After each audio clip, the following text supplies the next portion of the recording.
Top 10 richest Logan Paul, the influencers. YouTube star, has made millions of dollars. YouTube personality Mr. Beast is taking his show. Building this business is like to me. I just don't know how to stop. My name is Charlie D'Amelio, and I am a content creator. YouTuber dropped his very first plan. Where your kicks. Business is a game to me. I never had a specific goal. I just always wanted to make money, I guess.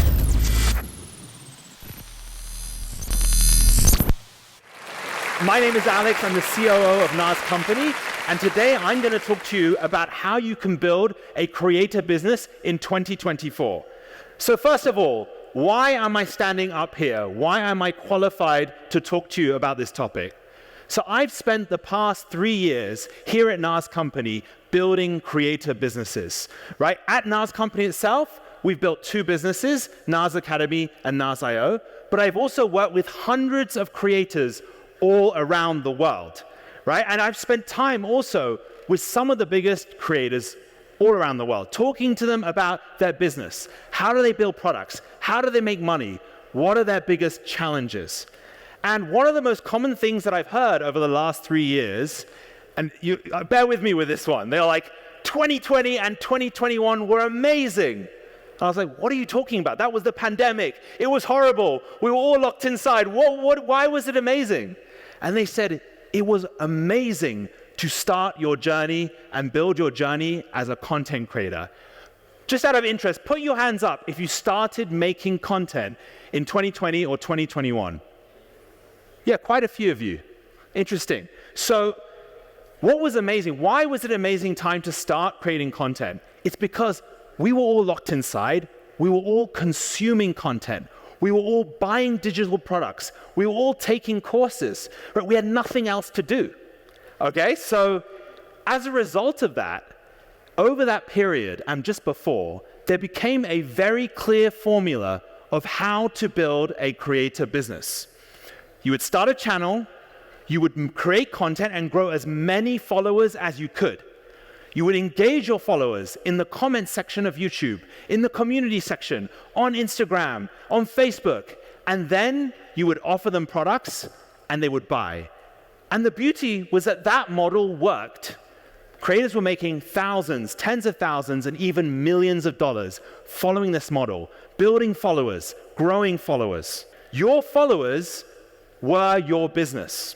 That is how it worked. That's why every time you ask a creator, it's always how many followers do you have, right? But then there was a big problem. And that problem was not the end of the pandemic. That was wonderful, right?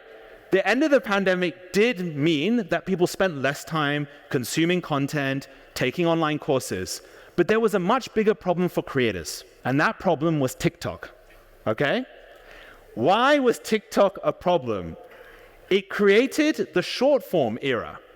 Right? The idea of TikTok was saying, hey, instead of making really long videos on YouTube, let's make really short, engaging videos. Instead of serving just content about from your followers, let's create an algorithm.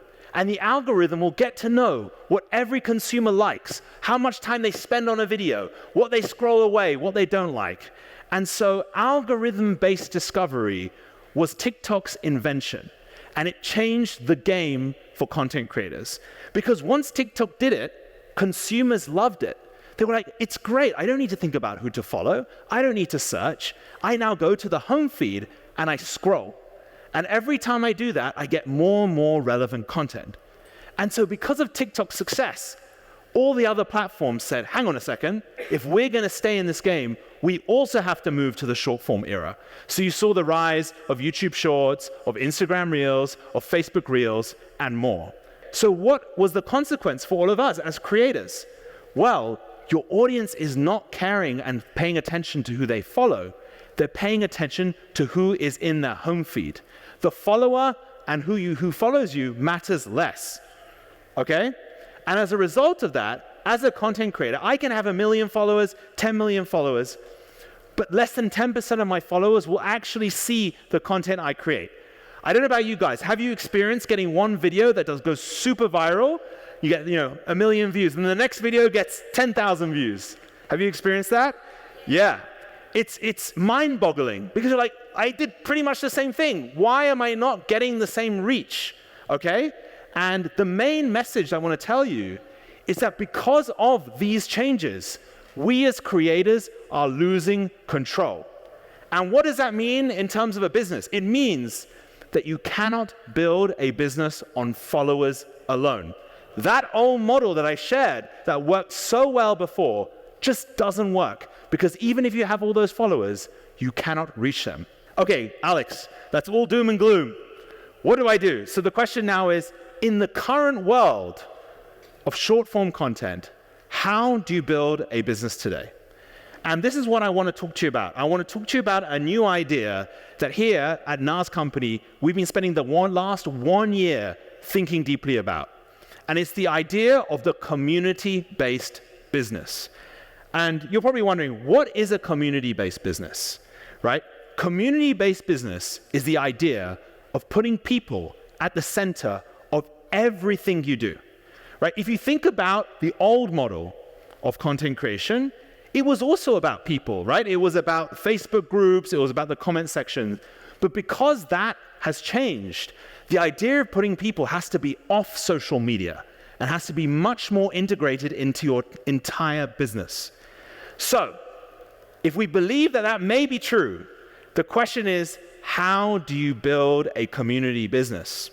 So I want to share a framework with you today. I want you to bear with, please remember this, and I'll come back to it at the end. It's summarized as ROBO, okay? Reach your audience, own your audience, build a relationship, which is the B, and the O is make an offer, a compelling offer to them. So I'm going to run through how you do each of these, and I'm going to give you some examples, okay? So the first one is reach. So I think everyone here understands the concept of reach, right? Content is the way we reach people. But the way we need to think about social media and content is different on how we thought about it before. Instead of thinking about social media being everything for content creation, think about it as your advertising billboard, as your TV channel.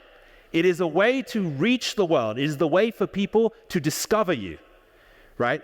Content helps you find your audience, and that is great. It is not something we should take for granted.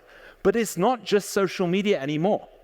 You can create content and distribute it with ads, right, on different platforms. You can create content and distribute it within networks. We heard just previously about, Neil mentioned about a WhatsApp group. You can distribute content in someone else's WhatsApp group. You can distribute content in someone's Discord server or their email newsletter and many, many other channels. As long as you keep creating that content, you can be innovative.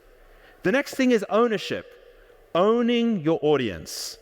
Now, why is it important to own your audience? I want to give you 2 real-life stories that friends of mine who are creators told me. The first person said, I created an Instagram channel and I reached 3 million followers. And then my Instagram channel got hacked and I lost all of them. And I went to 0. Okay, so he had to start his business from the beginning. The second person said to me, I'm in India, I grew a TikTok to 5 million followers. And then TikTok got banned and I had to start again from 0. So in order to own your audience is so critical because the world of social media changes. The algorithms change, the preferred platform changes. So to be able to keep your audience off social media means that no algorithm can stop you building a business. And that is important for every creator. And I'm always shocked about how many creators are not doing this yet. Now, what does owning an audience mean? It does not just mean collecting emails, which I know a lot of creators talk about. There are many things that you can collect. People's phone numbers, their LinkedIn. Where exactly are they based? What are their interests? Why do they follow you? What products would they be interested in learning from you? These are all different things you can learn about your community. Now think about it, for all you creators out here, this is not just about building a business around a product. This is also useful if you ever work with brands, right? How today can you tell this information from YouTube or Instagram? It's not possible. So data ownership opens up so many possibilities. So in 2023, don't just think about an email newsletter. It is not enough.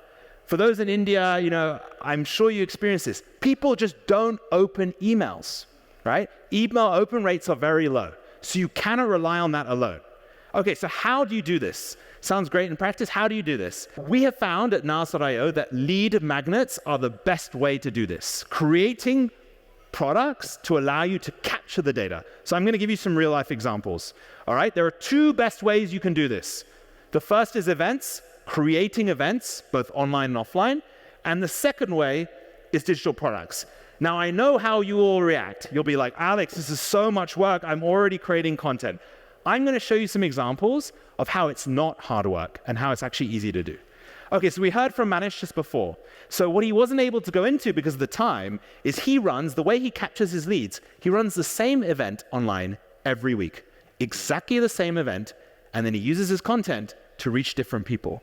So just by think about that, it's not that hard to create the same one single event. He can improve it as he goes along, but he's able to rerun it and rerun it and rerun it. For just 1 hour of his time, he's building his business.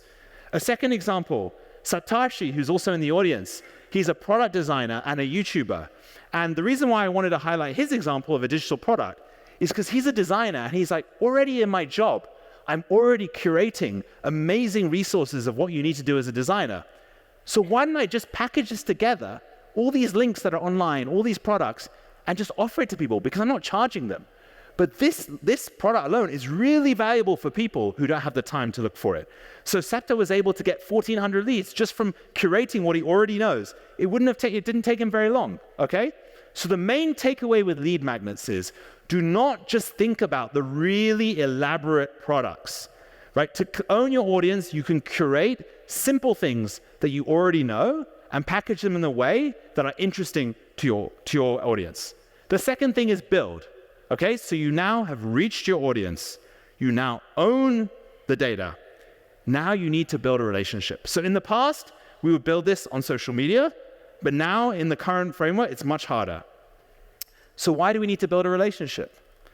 So for those of you who work in more business-related roles, you'll know that it doesn't matter where you are in the world, doing business is all about building trust. If you just show up and you say, buy my product, there's no trust there. How do I know it's authentic? How do I know it's valuable? How do I know you know what you're talking about? So that is the point about building relationships. So how do you do this in the community business model? Okay, there are two ways to do this. The first way is share your knowledge. And the second way, which is very, very unique to community businesses, is enabling other people to share their knowledge, okay? So to share your own knowledge, here are 3 simple ways you can do it. Start a WhatsApp newsletter. Why do I say WhatsApp? It's more bite-sized, it's more digestible. You can do it as an announcement group. You don't have to worry about maintaining a chat. The second thing is you can run workshops. They can be free or low ticket, as Gaurav mentioned. And the third one, which is we've not mentioned before, are challenges. Challenges is one of my favorites, and I think it's one of the most effective ways to build a relationship today.